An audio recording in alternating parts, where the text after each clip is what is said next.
The day of October 1994, Raúl Juliá was already a renowned actor. His work in theater, film and television had made him a reference not only for other Latin actors, but also for artists of any origin. Juliá loved art, and one of his passions was opera. That night, he attended the Metropolitan Opera House in New York with his wife Meryl Holloway. It would be one of his few hours of rest. Afterwards, he had a pending meeting with Marco Surinaga, a filmmaker and compatriot with whom he had already collaborated. They had to discuss a new collaborative project. After leaving the opera, Juliá experienced intense abdominal pain. Due to her serious health issues, she called emergency services. She was promptly taken to North Shore University Hospital in Long Island. The pain subsided, but she had to stay in the hospital. The actress, despite her frustration, had adapted to hospital life. She used her hospital stays to review the projects sent to her.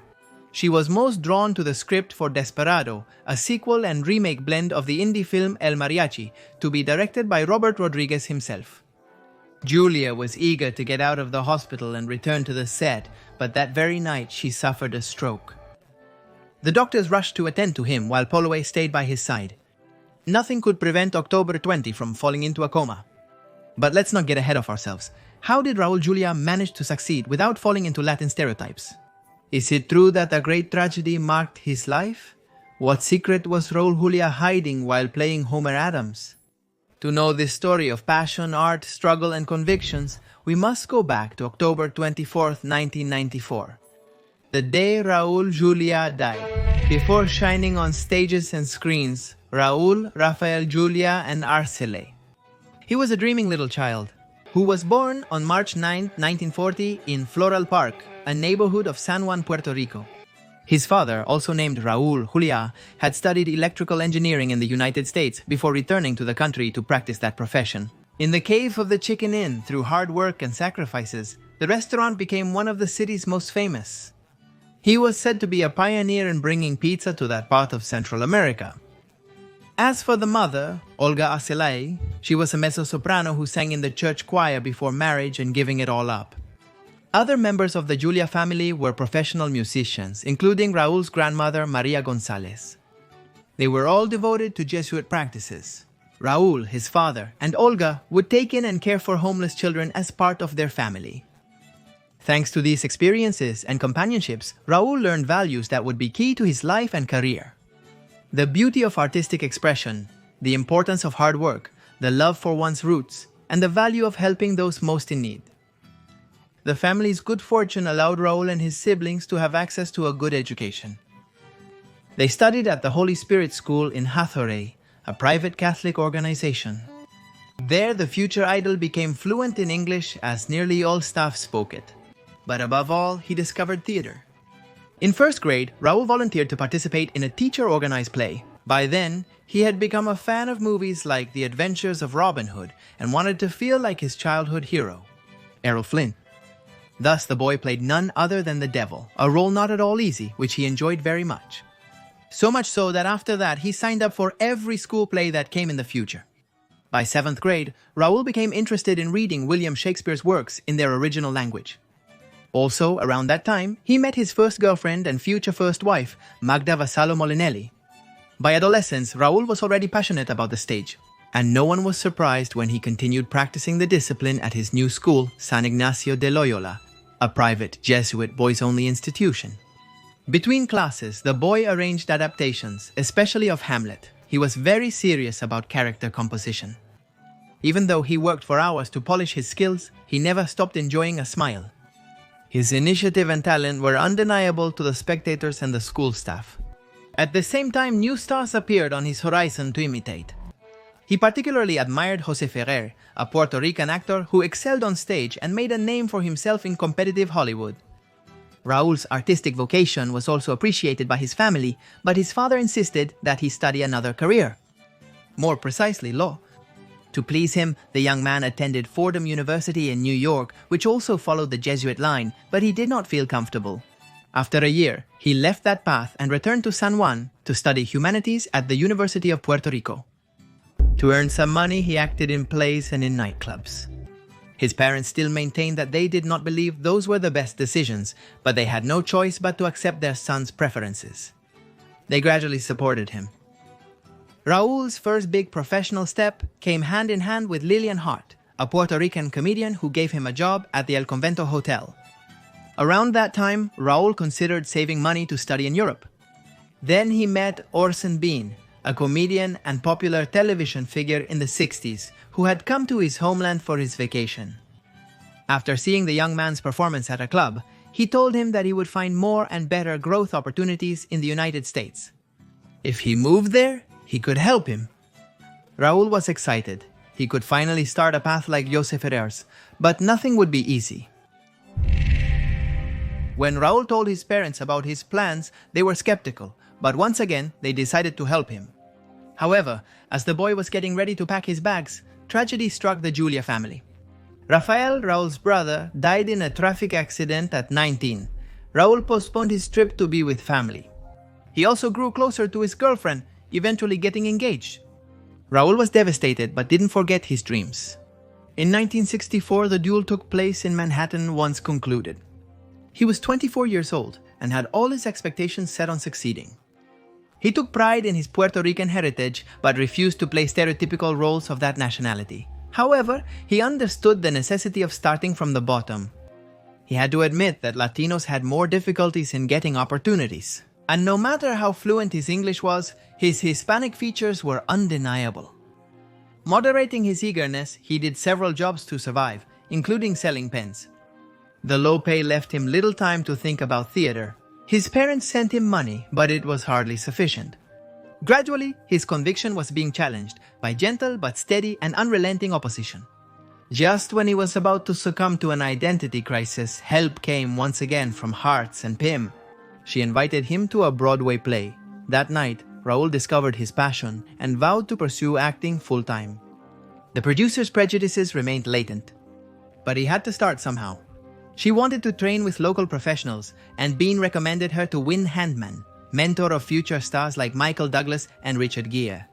Julia's first opportunities were in theater thanks to a role in a life bet. Calderón de la Barca's dream got his card from the Actors' Equity Association, an association that brought together other artists like him. Thus, he was also able to get an agent, Jeff Hunter, who led him to the Hispanic-American company Theater in the Street. He performed Shakespeare with them. Passers-by on the streets were astounded by his heartfelt monologues. There were many who whispered that this boy was destined to go far. They were right. Juliá believed he was on the right path, but needed to earn more and grow. He met Joseph Papp, a theater producer who held open, non-discriminatory castings. He immediately earned his trust and was hired for a production of Shakespeare's Titus Andronicus. However, at the end of the season, he was unemployed. Like many theater actors, he sought the monetary possibilities offered by cinema and television. To be in the soap opera Love of Life, he had to compromise his principles and play a Cuban immigrant, but that job also ended. He returned to Pabst and stole some extra opportunity. Even if it was sweeping the room, Pabst hired him again now as the director of a Hamlet bet. The experience allowed him to regain confidence and fatten his pockets a bit. While he knew how to direct, Juliá wanted to be on stage and saw a strong chance in That Cuban Sing, a Broadway play. He felt ready for the big leagues. Despite auditioning, the producers rejected him. Raúl, resolute to get the job, auditioned 3 more times. On the final one, he assertively told them, "You know, I'm the only one fit for this role. Now decide." And they hired him. Raúl reveled in that play and moved on to more recognized ones, doing tragedies, comedies, and even donning Dracula's cape. Juliá loved the theater and she never stopped doing it. However, once again, she was aware that the best economic opportunities were on the screens, especially in cinema. But that journey was not at all simple. In the early 70s, Juliá managed to get small roles in series and shows like Sesame Street. She had to run from sets to theaters for some time. Those days were tiring for him, but acting provided his livelihood. His dream at last was coming true. Amid the excitement and opportunities, he entered the film industry. Though his roles were small, they helped him become acquainted with that world. His first major film was The Panic in Needle Park, a drama about suburban youth. In this movie, Al Pacino got his first leading role. Juliá's film career progressed slowly, with only brief roles.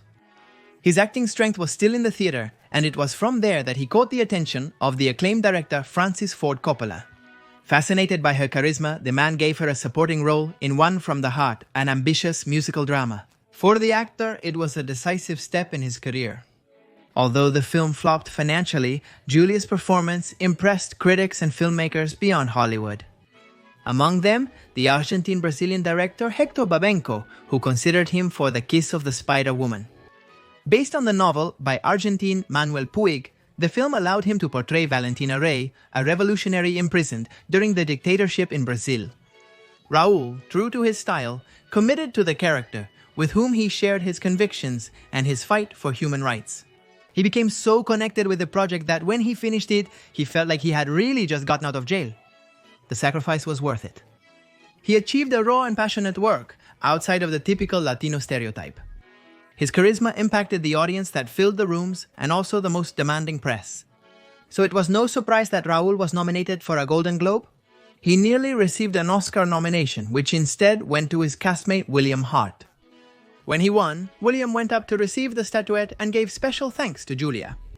The kiss from the woman, Spider, led to Raúl being considered by major Hollywood studios. He established himself in top films, proving his equal to stars like Mel Gibson, Shane Fonda, Jeff Bridges, and Harrison Ford.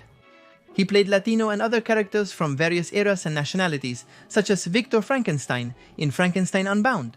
His presence and commitment dazzled colleagues and directors. To portray a lawyer in Presumed Innocent, he studied the judicial system and attended courtrooms. Although he was humble and professional, he knew when to assert himself. In Havana, he played a role on par with leads Robert Redford and Lena Olin. This would be credited before the title.